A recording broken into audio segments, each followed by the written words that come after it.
శ్రీశైలంలో ఇష్టకామేశ్వరి ఆలయ సందర్శన తాత్కాలికంగా నిలిపేశారు. అడవిలో ఉంటుంది అమ్మవారికి సంబంధించినటువంటి ఆలయం. అటవీ శాఖకి చెంచు డ్రైవర్లకి మధ్యన వివాదం వచ్చింది. దాంతో ఆలయ సందర్శన నిలిపేశారు. చెంచుల జీపుల్ని ఈ సందర్శకుల్ని తీసుకువెళ్ళడానికి వినియోగిస్తుంటారు అటవీ శాఖ అధికారులు. అయితే ఇష్టకామేశ్వరి ఆలయంకి వెళ్ళే భక్తుల టిక్కెట్లకి వెనక్కి ఇచ్చేసింది అటవీ శాఖ సిబ్బంది.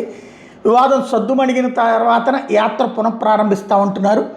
ఇది కీలకమైనటువంటి అంశం. అసలు ఎందుకు జరిగిందో అటవీ శాఖ మంత్రి ప్లస్ అలాగే సనాతన ధర్మ పరిరక్షణ కోసం ప్రయత్నించేటటువంటి పవన్ కళ్యాణ్ గారు కనుక్కోవాల్సినటువంటి అవసరం ఉంది, లేదా ఆయన శాఖ వాళ్ళు ఫాలోఅప్ చేయాల్సిన అవసరం ఉంది. ఎందుకంటే సమ్మర్ కాబట్టి చాలామంది వెళ్తూ ఉంటారు. ఇప్పుడు శ్రీశైలంకి వెళ్ళినటువంటి వాళ్ళు అమ్మవారి ఆలయాన్ని కూడా దర్శించుకోవాలనుకుంటారు. కరెక్ట్గా ఈ టైంలో సమస్య రావడం అన్నటువంటిది కరెక్ట్ కాదు.